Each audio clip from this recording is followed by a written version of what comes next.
What's going on, guys? T2RX6 here, back for another third-party review, and today we're taking a look at the Shadow Fisher upgrade kit for MP Ironhide, and I guess in a way we're going to be taking a look at the one for Ratchet too. Now the one for Ratchet is already installed here, and you can see really there's no difference in the van mode except for an extra panel here. Really doesn't even change really how this guy transforms. From the bottom, I mean, it's identical. You wouldn't be able to tell anything is actually different about this guy.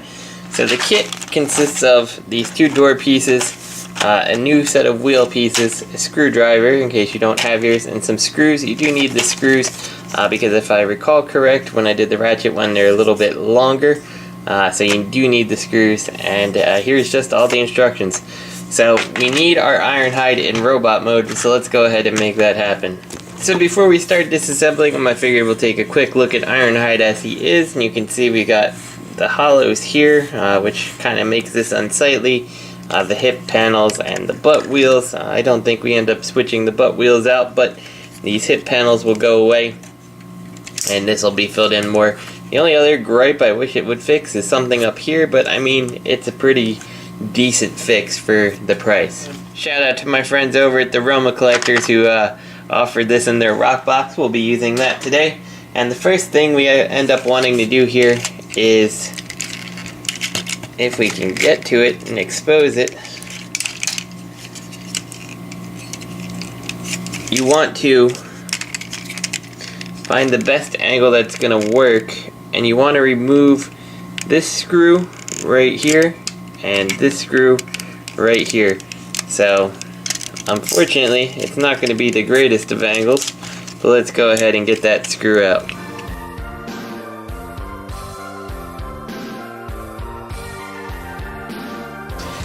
And that should take your bumper off when you remove it. So we want to make sure we get our screws out because we do need to replace them with the longer screws now. So what you're going to do here is you're going to take the replacement piece and you're going to kind of feed it back in there, and it does take a little bit of work to wiggle it forward, and there's a little tab at the front that you can plug in here, and you can see just how that fills that in. So once you have that in place, you're going to take one of the large screws here and put it into that.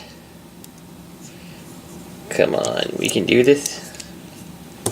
Take one of the large screws here and put it into the new piece back here and fasten it in.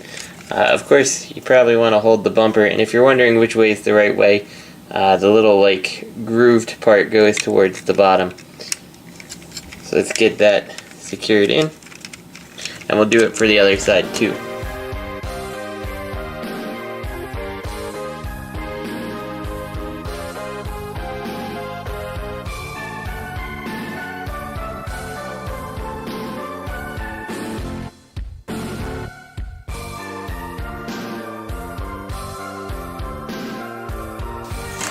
So sadly, that's probably the easiest part of this whole thing. The next part that's hard is basically we disassemble his torso here. So we're going to take out this screw, and this screw.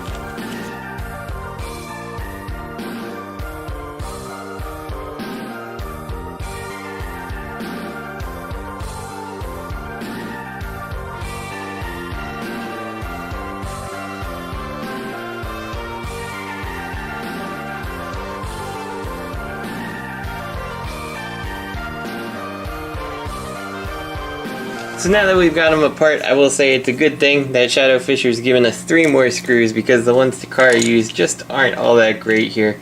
And you have these side pieces, and you just gotta make sure you have them the right way. I believe it's with these little tabs up, and they should slide in like this, and it'll hit that block there. So take note of that because you want to find the one that matches that for each side. So it should be this one goes here, and slide that in place. And I do find that these are a little bit stiff. You may want to put a little bit of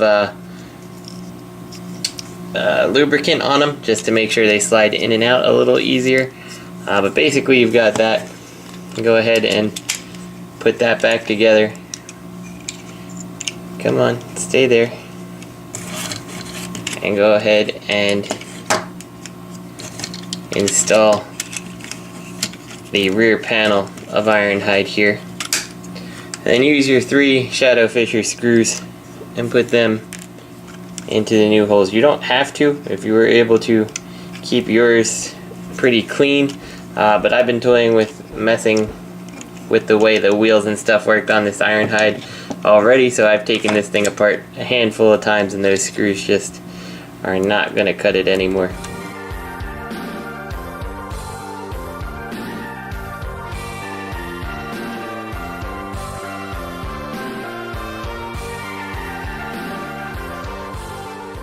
So there we go, we've got the wheels back on, and I gotta say the silvers do match pretty nicely. The wheels still fold back like this. You'll take this, open up these side panels, kind of fold them up, and then go ahead and close those side panels.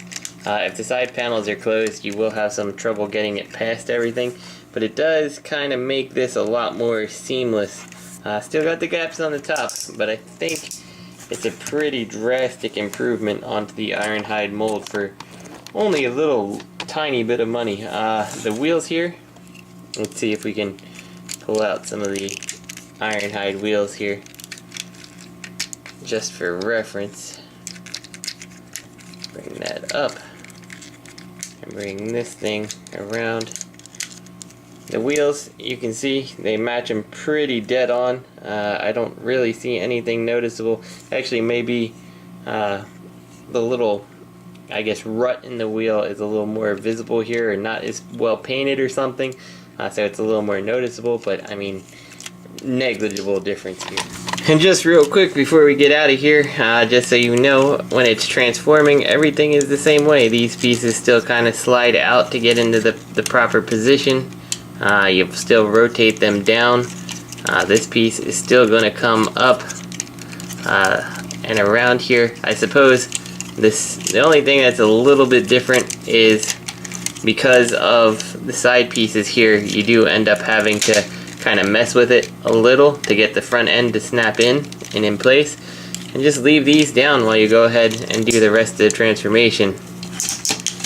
And it's been a while since I've transformed the MP Ironhide. He's just not really on my radar much these days, so you'll have to pardon me if I'm doing one of the steps out of order here. But these come down just like so, and once you've got the side panels in place, you can just go ahead and pop that up. So it's really not all that different than transforming him prior to having the add-on kit. It makes you wonder why Takara didn't end up doing this. I guess, I mean, maybe he looked like this in the cartoon. I certainly don't remember, to be honest.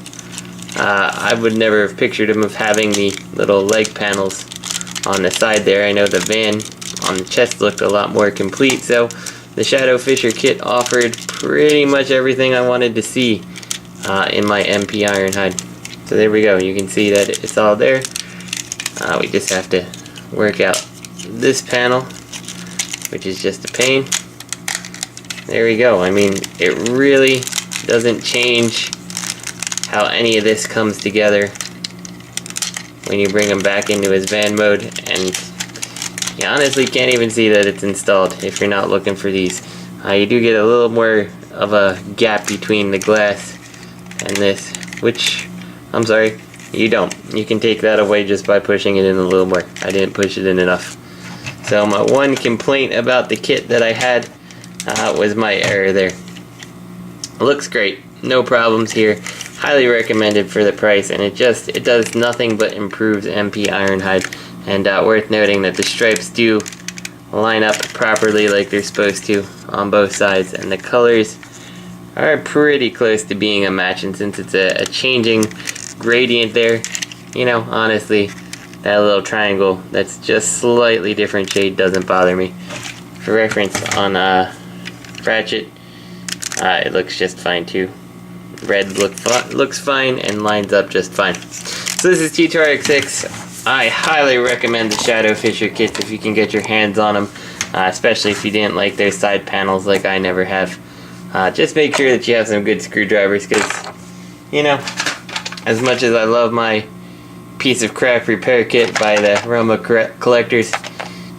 These screwdrivers are just going to do more damage than they're worth. This is T2RX6. I'll see you guys next time.